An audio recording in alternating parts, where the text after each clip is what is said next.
bunuh orang macam ni tuan-tuan. Bila dah mati dengan sebab bunuh tadi tuan-tuan, jenazah dia tadi tuan-tuan boleh urus macam biasa tuan-tuan. Boleh urus macam biasa.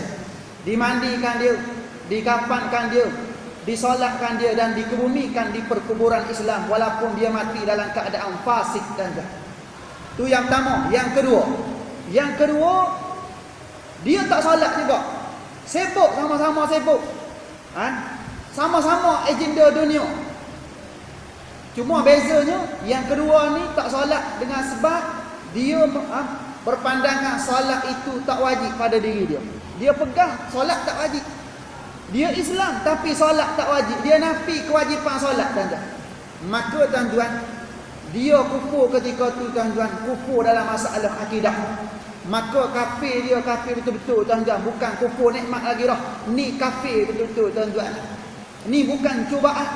Ini betul-betul. Ini betul-betul punya kafir tuan-tuan. Pasal apa? Pasal dia menafikan kewajipan solat. Bukan dalam bab ni saja tuan-tuan. Dalam bab riba pun sama juga. Sebelum saya terangkan natijah dia, saya cuba kiaskan dengan riba. Riba ni Allah Ta'ala sebut wa ahallallahu al-bai'a wa harrama riba. Allah Ta'ala menghalalkan jual beli dan mengharamkan riba. Orang yang makan riba tuan-tuan, berdosa tak? Berdosa tuan-tuan.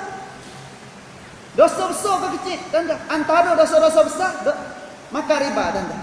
Sehingga disebut tuan-tuan, dosa riba ni paling kurang dosa dia seolah-olah berzina dengan ibu kandung sendiri. Itu makan riba. Maka hukumnya fasik dia makan tuan-tuan. Kafir tak kafir tuan-tuan. Makan riba tak kafir gitu. Hak kafir macam mana? Sekalipun dia tak makan riba, dia kata riba tu halal, boleh dimakan tuan-tuan. Dia bercakap aja tuan-tuan. Dia bercakap tuan-tuan. Ayat ni tuan-tuan, Allah Ta'ala sebut wa ahallallahu al-bai'a wa harrama riba. Allah Ta'ala kata halal jual beli, haram riba. Tiba-tiba dia kata riba tu halal. Macam tu. Maka orang macam ni walaupun dia tak makan riba, dia hanya bercakap macam tu tuan-tuan. Dengan sebab kata-kata tadi tuan-tuan, dia jatuh kafir ketika tu. Nampak tak? Tu kaedah dia. Hudud sama tak? Hudud lebih kurang sama tuan-tuan. Hudud kalau ribut hari ni tuan-tuan sama ni.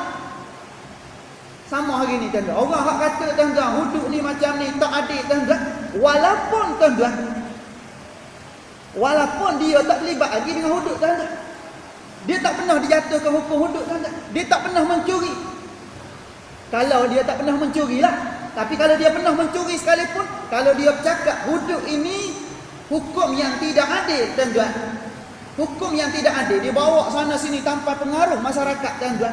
Sampai satu tahap tuan-tuan, dia dihukumkan kafir tuan-tuan. Boleh rosak akidah orang macam tu. Awak? Tak adil dia kata tuan-tuan. Ada orang cakap macam tu? Bukan ada. Memang ramai orang cakap macam tu. Siap ramai sokong pula hari ni tuan-tuan. Orang hak sokong tuan-tuan. Orang hak sokong dalam keadaan dia tahu hudud ini ada dalam Quran. Dia tahu tuan-tuan. Cuma dia kata, belum masa lagi. Okey, hak tu tak apa lagi tuan-tuan. Belum masa lagi. Bila masa tuan-tuan? 50 tahun dah berlalu masa tuan-tuan. Nak tunggu 100 tahun. Baru nak laksana. Nak tunggu 100 tahun dulu. Sekarang dah 50 apa? 57. Tak laksana tuan-tuan. Belum masa ni. Asyik belum masa tuan-tuan. Usaha pun tak ada ke arah tu tuan-tuan.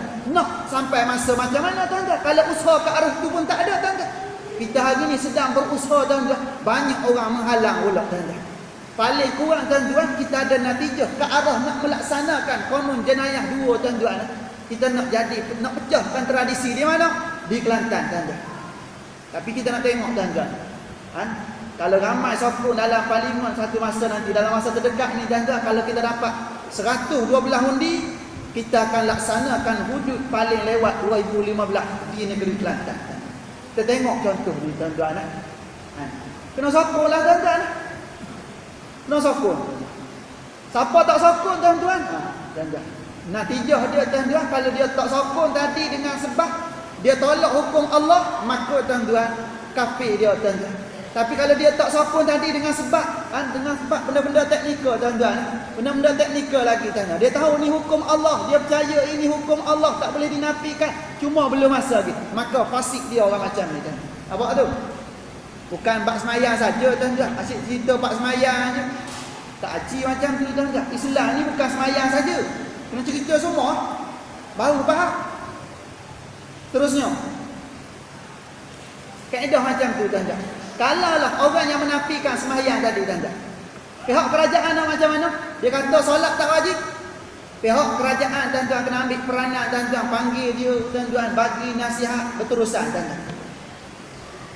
Sampai satu masa tuan-tuan, paling lama 2 tahun tuan-tuan, nasihat tak makan saman juga tuan-tuan. Galas sekali kerajaan nak ambil peranan mana? Kena pancung orang macam ni, kena bunuh tuan-tuan. Kenapa? Kerana dia dah ada rosak akidah, dah dikirakan murtad ketika tu tuan-tuan. Pancung dia, bunuh dia tuan-tuan. Lepas tu mayat dia baca macam mana? Jenazah dia tadi tuan-tuan tak boleh diuruskan. Seperti mana kita uruskan sahabat-sahabat kita yang mati tuan-tuan. Tak payah mandikan dia. Nak mandi boleh tuan-tuan. Tak payah kapankan dia. Tapi kalau nak buat silalah. Tak payah semayangkan dia. Kalau semayang, haram kita semayangkan dia tuan-tuan. Haram sembahyangkan orang macam ni tuan-tuan. Dan haram dikebumikan di perkuburan Islam tuan-tuan. Apa? Tu hasil dengan sebab rosak akidah. Dengan main-main. Dengan main-main tuan-tuan. Banyak bab ni tuan-tuan, kalau kita nak perinci-perincikan balik dalam suasana hari ni tuan-tuan. Orang duk tikai hudud, orang duk tikai hukum hakam, orang duk tikai nabi, orang duk tikai Quran, orang duk tikai hadis tuan-tuan. Ni cerita hukum dia tuan-tuan. Sebab tu kita jangan ambil mudah dalam kita hari ni menikmati nikmat Allah tuan-tuan. Tak pernah bertepi. Tiba-tiba ramai yang sanggup tuan-tuan mempertikaikan macam-macam tuan-tuan pada hari ini.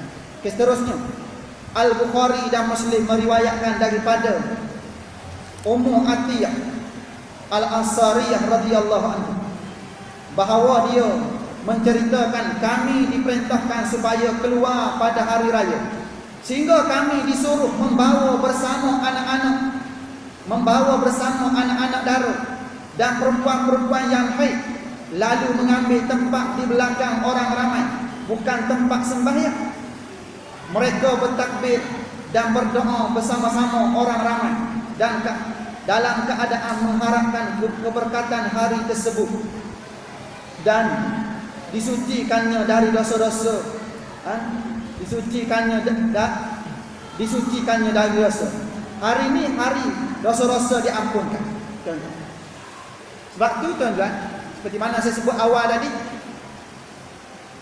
ni sekarang dah disebut dalam hadis Nabi, diriwayatkan oleh Imam Bukhari dan Muslim. Hadis sahih tuan-tuan. Hak kena mari masjid hari raya ni tuan-tuan. Cuma tempatnya tuan-tuan berbezalah tuan-tuan. Hak anak dara ke, dalam haid ke, tak kira tuan-tuan.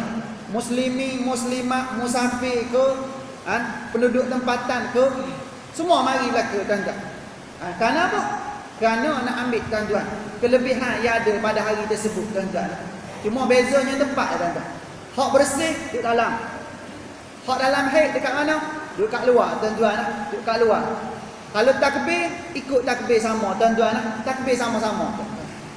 Kalau zikir sama. Doa boleh tak ada. Aminkan doa, tak ada masalah tuan-tuan. Kena buat macam tu tuan-tuan. Islam mengajar macam tu tuan-tuan. Imam khutbah, khatib khutbah, kita dengar khutbah, ambil pengajaran. Tu Nabi ajar kita tuan-tuan. Jangan hak mari masjid ni tuan-tuan, hak nak semayang saja. Hak tak boleh semayang pun kena mari juga. Cuma kita kena tahu kedudukan tuan-tuan. Ada tempat dia. Jangan mentang-mentang suruh mari duduk sebelah depan dia. Tak betul macam tu tuan-tuan. Tu suruh mengaji tu. Duduk belakang tuan-tuan. Ada tempat dia. Tempat kanak-kanak ada tempat dia tuan-tuan. Nah macam tu. Menurut riwayat yang lain, seorang perempuan berkata, "Wahai Rasulullah, salah seorang daripada kami tidak mempunyai jilbab."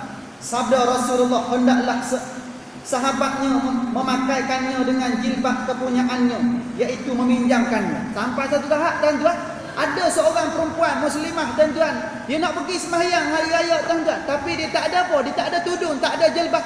Nabi kata pinjam, bagi pinjam tuan-tuan. Tu dia kita hari ni macam-macam tuduh, Ariana, macam-macam. Tapi bagi hak lulu puspakum syar'i lah. Tuan-tuan, hak tak lulu bakar api tuan-tuan. Jangan tinggal dalam rumah pakaian hak tak lulu puspakum syar'i tuan-tuan, jangan tinggal. dan jangan sedekah pada siapa-siapa. Takut-takut dengan sebab kita bagi hadiah pada dia, bagi sedekah pada dia, lalas sekali tuan-tuan, kawan tu dedah aurat, bergaya dengan tudung kita tuan-tuan, kita pun dapat semangkuk, dia dapat 2 mangkuk. Banyak mangkuk jadi tuan-tuan. Pasal apa? Pasal kita bagi hak tak lulus puspakum syar'i. Nampak tu? Kena bagi hak lulus puspakum syar'i tuan-tuan. Maksudnya tuan-tuan bagi labuh lah sikit tuan-tuan. Bagi labuh. Ni dak tuan-tuan. Mula-mula labuh dah. Tudung tu labuh dah. Tak ada masalah dah tuan-tuan. Fashion tu memang okey dah tuan. Dia pun ambil pula, tarik atas ni pula tuan-tuan. Mula-mula okey dah, tutup dah tuan-tuan. Perhiasan semua tutup dah. Lalas sekali dia ambil sini, pak, dia klik atas ni tuan-tuan. Lalas sekali terbuka pula hak sini tuan-tuan. Dia tarik hak ni, pak sini pula sini tuan-tuan. Mula-mula lulu dah tuan-tuan. Tudung tu elok dah, tapi dengan sebab kita bergaya lebih tuan-tuan. Tak lulus puspakum syar'i tuan-tuan. Jangan bakar tudung, bakar orang pula. Tak betul tuan-tuan. Cara pengurusan diri tak betul tuan-tuan. Boleh tak ni? Kena tuan-tuan, muslimat kena jaga ni. Kita semayang dah. Bak tudung kena jaga. Bak pakaian kena jaga. Kalau ada hak tak lulus puspakum syar'i, saya nasihatkan bakar. Tahu tak bakar? Ataupun masuk dalam tong sampah tuan-tuan. Jangan bagi kat siapa-siapa. Jangan bagi kat siapa-siapa tuan-tuan. Takut macam mana? Takut merebak tuan-tuan orang langgar hukum Allah. Takut merebak dalam masyarakat kita tuan-tuan, orang cabar hukum Allah.